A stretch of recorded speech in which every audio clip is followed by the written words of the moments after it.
Hey everybody, it's Rob here. We have some good news. Blizzard did a hotfix here, fixing several things, including the Nightmare Dungeon Sigil drop rate, various stability improvements. The Arcana Horadric in Storm Rooms have been significantly increased as well. Initially, people were thinking it's a bug that you don't get additional Nightmare Dungeon keys out of completing a Nightmare Dungeon. Actually, the meta was, like I said in my last video, you basically just go all the way to the strong room and then you just leave the dungeon, because finishing the Nightmare Dungeon didn't do anything. And we weren't really sure if it was intended or not intended. And people were having a lot of problems maintaining the keys here. But now what Blizzard did, they said it was a bug and they fixed the issue. So on every Nightmare Dungeon completion, I'll show this to you in a second, you will get another key back. So you will always maintain as long as you run the Nightmare Dungeons. And you always have a chance to get additional keys.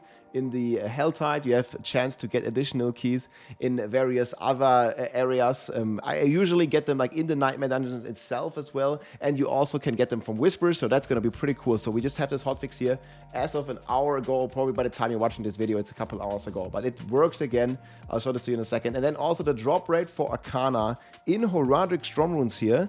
Thank you for the raid. Have been increased a lot, and I actually finished all of them. You just have to really take a look where you get them, because some of them you get from the quest line. There's a seasonal quest line that you have to complete here. For example, I have them all maxed out, and I gotten them all because they significantly dropped and buffed the Arcana drop rate here.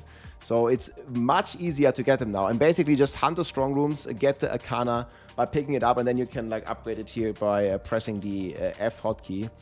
And yeah, just like get that upgraded basically. And you can see here, you also get like a ton of stuff from the Horadric vial here. And these drop rates have also been significantly increased. Fixed an issue where Horadric vials were not dropping at the intended rate. So you can kind of see me here, like I just had like 40,000 of them.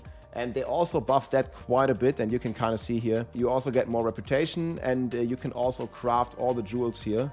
Jewel slots here that you can put in your rings and your amulet, of course. And this has also been significantly improved now. And also one of nice tips here, if you want the gem fragments, keep an eye out for some of the keys have like specific gem fragments here. Like you can see here, Sapphire Reserve. And then you just look out for those resplendent chests, and they're going to give you a ton of materials here.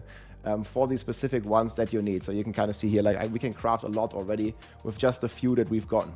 But yeah, basically if you're going in the Nightmare Dungeon now, and I'm playing the Evade build here, let's going in here real quick, and you can kind of see like how we can blast them down. And yeah, here you see this is a gem reserve, so you just keep an eye out for these chests, and boom, they drop you a ton of gems. Like it's 1,000 gems per chest or so. And if you have the green one, the yellow affix, it's 2,000 to 3,000 if you're playing on Torment 4. And so we're just basically blasting here with Evade.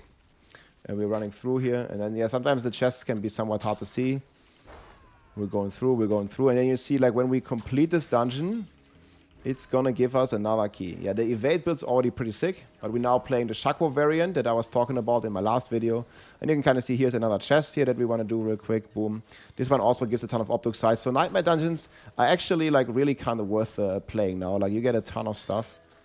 Just checking if this has Ancestral. Nope. If it was Ancestral, we would probably pick that. And then you can kind of see here, boom, we get this one done. Slay this big boy. Missile Dampener can slow it. Boom. And yeah, you see here, boom, we get the Saret's Slayer key, and then another Horadric Gold Reserve. And you always get this dungeon now, so you can fully maintain, you will never run out. And I always keep an eye out for the Strong Rooms one. The Sapphire Reserve here, also Gem Reserve is pretty nice, and you can basically just like keep blasting these and get some stuff. And you can open the key from within the dungeon. Many of you don't know that, and you basically just stay in the dungeon, don't go to town, and just open the next dungeon in order to progress this. And I'm actually like very happy with the way the Nightmare Dungeons work right now. Initially, I was like a bit skeptical about the Forgotten Wisdoms, because it looked like they have been nerfed a bit. And we have not been getting them that fast. Here, another chest here. Boom, get some gem fragments. Basically, very easy. Here, another chest. Boom. There's like 1,000 gem fragments every click. And like this, I'm basically going to have infinite gems. And then we can craft like all the big gems that we need to in order to advance this. So that's going to be pretty sick. Yeah, I'll put the build link to this also below. I'm playing the Shako version now, though. So I do have some more cooldown. Even though my Shako is pretty bad with 34. So here we get another, boom, Horadric chest. Click it, boom, another 1,000 gem fragments, you see. We're kind of getting this. And it also looks like, guys, that they did rescale the Torment difficulty. And it seems like Torment 4 has about half the HP, I would say. Let me know what you think in the comments. But to me, it feels like Torment 4 has about half the HP that it did had on the PTR. So it feels significantly easier. And even like, yeah, this evade build that is not like the craziest for like higher content. Can like very comfortable do Torment 4. And I've also seen Mekuna already blasting like Pit 100 with the Hydrosorg, and he was also saying that it feels about half as easy. So maybe like Pit 100 also lost this like divided by 2 life. It might be even more, we'll have to see. And you can see here when we finish the dungeon, boom, we're getting another key here for the Inferno, and boom, here's another resplendent chest. Also getting even more juice here. So yeah, you're basically indefinitely maintaining the keys. You see, like I just spent 2 keys and we got 2 back. And sometimes you get extra key if you have like a butcher or some other stuff. And then also very nice, in the Forgotten Wisdom, you can still farm the pool of reflections. And that's gonna like give you more XP for the pits itself as well, at least for the monsters that you kill. So pretty good combination here. Keep an eye out for Horadric phials here. And then you can go from Nightmare Dungeons into Nightmare Dungeons. So I can just like open another one. And yeah, this one is going to give you the pools. You can open this one as well. And basically open in, and it's going to teleport you to the next one without having to go to town ever. So that's going to be pretty cool. And yeah, really cool for Blizzard to see that we're getting quite some of the updates here.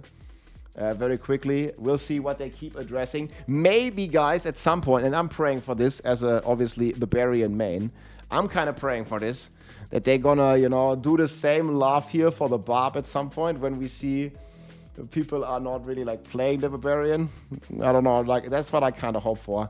And yeah, this is gonna be the build that I'm gonna be testing next year. So next days, guys, we'll make some videos here about the Thorns Spiritborn with the actual Balazar. I have the items ready, and I also just recently got a Starless Sky, so it works pretty well. I was kind of lucky here with the Shroud of the False Death. I got an uber unique, like from the first boss that I killed in Torment 1. The first boss ever that I killed this season got me this Shroud of False Death. It was pretty insane. Yeah, but now, guys, it's a good time to log in and just basically get all these powers pretty comfortable. And some of them are really interesting. Like right now, I'm playing the one here that makes me unhindered, and it also blinks me, so you can kind of see this quite a bit when I'm just blasting, and it's just teleporting me forward. I don't even have the Jar Rune, and this thing just teleports me forward. So I can already play like very smoothly, I feel. Okay, you see here's Butcher. We just cast our ultimate, and bam, he dead. And then yeah, he also drops a ton of rap and stuff. And then here with this Forgotten Wisdoms, the XP was a bit underwhelming for the Forgotten Wisdoms, but you know, as if you keep going, you will get an experience well in these dungeons as well. But yeah, that's basically been the update, guys. So very cool to see these hotfixes being in the game. I'll link the blue post below, and I'll keep you posted with some other stuff. And the evade and also the thorns here that I'm going to be transitioning into is also going to be linked below. Hope you enjoyed, guys. Enjoy the season. I'll see you soon. We'll be live on Twitch and YouTube. GG. If you liked this video, make sure to subscribe, leave a like or a comment. I'm also live on Twitch almost every day, so come and say hi.